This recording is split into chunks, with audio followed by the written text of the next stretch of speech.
Hi, welcome to this demo of IBM Spectrum Fusion version 2.2.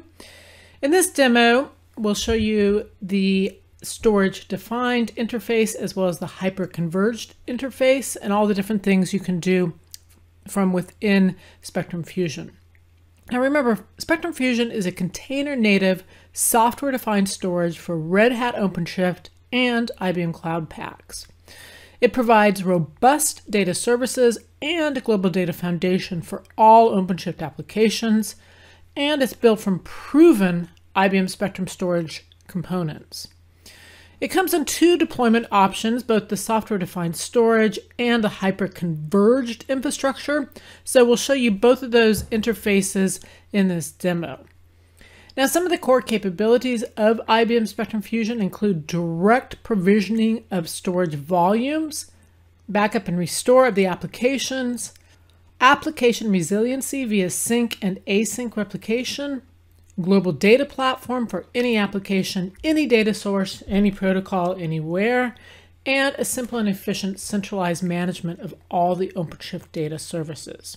So with that, I'd like to turn it over to Daniel to walk you through this high-level demo.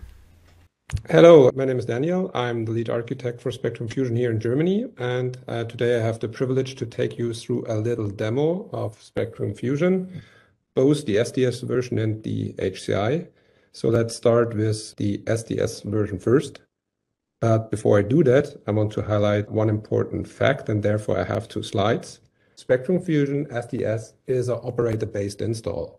And what that means is the customer needs a user-provisioned OpenShift cluster based on VMware. The customer needs to provide the OpenShift cluster first by its own installation. And the big question is, how difficult is that without our automation, which we know from the Spectrum Fusion HCI, which works so well? Well, in fact, it isn't all so difficult, because Red Hat provides something that's called the IPI, the Installer Provisioned Infrastructure. And that little tool sets up an OpenShift cluster. If you fill out a small config file, which I have here on the right, you say how many worker nodes you want to have with which CPU and memory. And in this example, we picked fairly big ones. And how many master nodes you want to have with how much CPU memory. So it creates the VMs, it installs CoreOS in the VMs, and it deploys an OpenShift cluster and builds that for you, which is really a nice and simple workflow. If you want to have more details on that, my colleague Alexander Saub did a short video and he shows how he did up the demo environment we are using today. And it's really a deep technical, but nice demo, and I can only recommend to dive into that. And now let's have a look on the UI. So once you have Spectrum Fusion installed, and we are still on the OpenShift cluster here on the OCP UI, you see under installed operators the Spectrum Fusion operator. And under Spectrum Fusion here, you need to create a Spectrum Fusion instance, which basically you define in which namespace the operator lives and if you want to mount remote storage or not. So once this is done, you can see under subscriptions, if you provide which update channel you're in, and if you manually update or auto update Spectrum Fusion, what software level we are in, which is 2.2. So all details about the operator. But most importantly, once you have installed it, you can click on that little icon up here and jump on the Spectrum Fusion UI. And once you're on the Spectrum Fusion UI, you get on the Getting Started page. First recommendation is maybe you want to set up encryption for your local storage, which we did not, or mount remote file system. This is what we already did. You can see here on the left side in the writer, click on remote file system. And we have already done this up front. So I could deploy a small application and show you how backups work with Spectrum Fusion. If you click on that file system, you get the information about where that remote cluster is, what's the host name, how it's connected, cluster ID, all the technical details like this. Most importantly, here you see the storage class name. So this is how OpenShift applications request storage for their persistent volumes. So a persistent volume claim request goes against the storage class. All the persistent volumes against this storage class end up on that file system. Of course, you can add more file systems to one Spectrum Fusion instance. Either you connect on another cluster, then you need to enter all the details I've just shown, so host name, port, and a username and password, or you add another file system, so a second file system from an already existing cluster. So in our case, we already have one. I could just select another file system on here, and then you can give that a different storage class name. So you can really find granular, the OpenShift applications can pick where the storage ends up. Now, once this is done, the next thing is to deploy your application or to deploy your virtual machine. And therefore, I just click back on the OpenShift UI.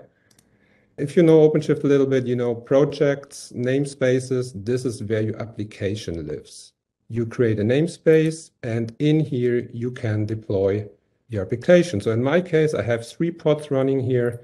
It's one MariaDB database, which needs persistent storage, one Nextcloud, which is just a web application that needs this database.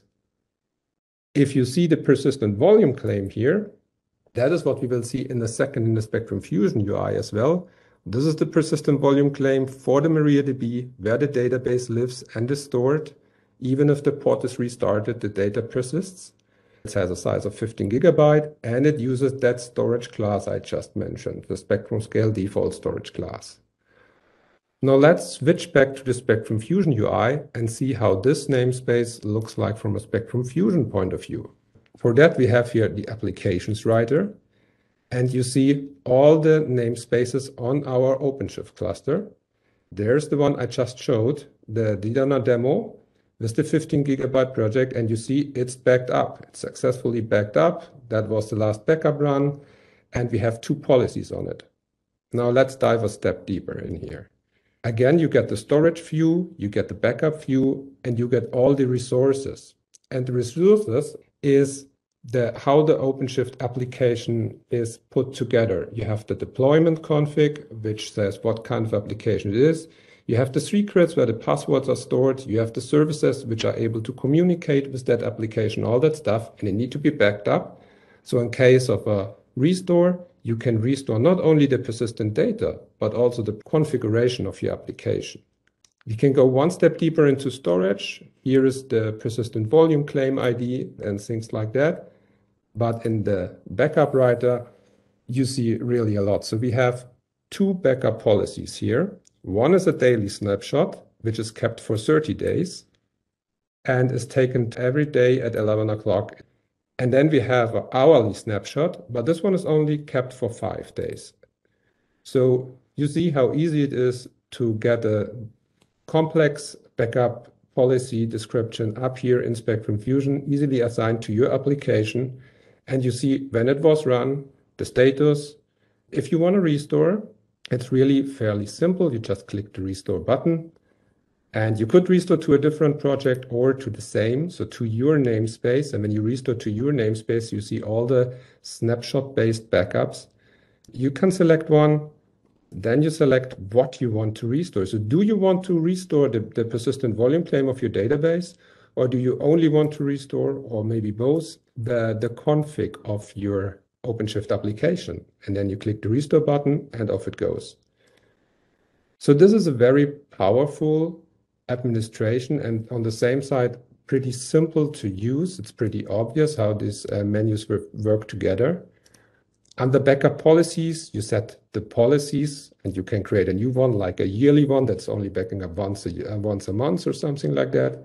And under locations, you can define where your backups go. So you can do snapshots based on storage snapshots, then they stay inside the Spectrum Fusion, or you can push them to the outside world, in this case, a cloud object storage.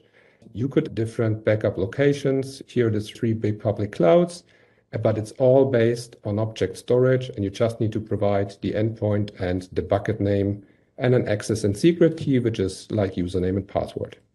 So that far to the Spectrum Fusion SDS user interface, but we have not only released Spectrum Fusion SDS in March, we have also released Spectrum Fusion 2.2 as software, which came to our HCI. Those of you who have seen already Spectrum Fusion HCI UI in version 2.1 will see the difference. It has now the same look and feel as our SDS version. If I now switch over This is the HCI, and you see it's the same nice look and feel from the interface. You have here the hardware dashboard, but on the HCI, you have the same integration of the applications now, where you see all the namespaces on the HCI, where you could easily configure a backup. You could do the same thing with the backup policies, define a policy easily on an object storage. It's the same look and feel, and it's easy for people who have both to find their location where they want to go. Here we have on top the cloud satellite, which is exclusive to the HCI version, where you can deploy a cloud satellite location with just a few clicks. And of course, you have the infrastructure dashboard, which is very valuable. And here we get an overview of the compute, the storage, and the network within the HCI. If you dive into the compute part, you see all the servers which are in the rack, and you can get more information on hardware inventory and things like that. You see temperatures, you get a real overview of what's going on with every server. And in case something goes wrong, this is very valuable for troubleshooting, that you see what's going on. You can go to the inventory and see for each server what's really in there, how many DIMMs I have, how many disks. If something's wrong, you can send a note to maintenance right here, and this will send the note into maintenance also in OpenShift. So you have here a button in the Spectrum Fusion UI to interfere with OpenShift. Same thing if you want to scale out and upgrade your Spectrum Fusion HCI, you can add more compute nodes, and if the hardware is installed, you have here a very easy workflow with just, if you enter the information from the management processor, the IPv6 IP and the serial number, you press the Add Nodes button and you start a real powerful automation, because this starts setting up the switch ports, setting up the BIOS settings of these servers, installing CoreOS, and finally joining the node into the OpenShift cluster. So by just providing these three fields, you get a very powerful automation started. Same when you want to upgrade your disk capacity. So if you hot plug more disks in your Spectrum Fusion HCI servers, you can add more capacity. So currently we have 6 nodes in the cluster, each one 2 drives. So we have a total of 12 drives. If we would plug in 12 more drives, we could start the workflow to expand the file system. That all with just the click of one button and the hardware installation. So this is really the power of our automation. We deliver with the HCI, and it doesn't stop here. We have the network automation as well. So here are the switches in the HCI. And if a customer has the requirement to spawn a new VLAN, maybe because he has gotten a new project and he wants to isolate the workflow, here is the button to add a new VLAN to the switches on the HCI. And you can then easily configure this VLAN to the uplink ports. Overall, to say, the Spectrum Fusion HCI and the Spectrum Fusion GUI makes the life of our customers a lot easier to get persistent storage to their OpenShift cluster and to get a backup to their OpenShift cluster. And this finally makes their applications production ready and brings the stability. So this is the end of my demo. Great. Thank you very much, Daniel. Be sure to check out the video that Daniel referred to that shows the SDS deployment. We also have some other demos out there that show how backup and restore is done from inside of Spectrum Fusion. Thank you very much.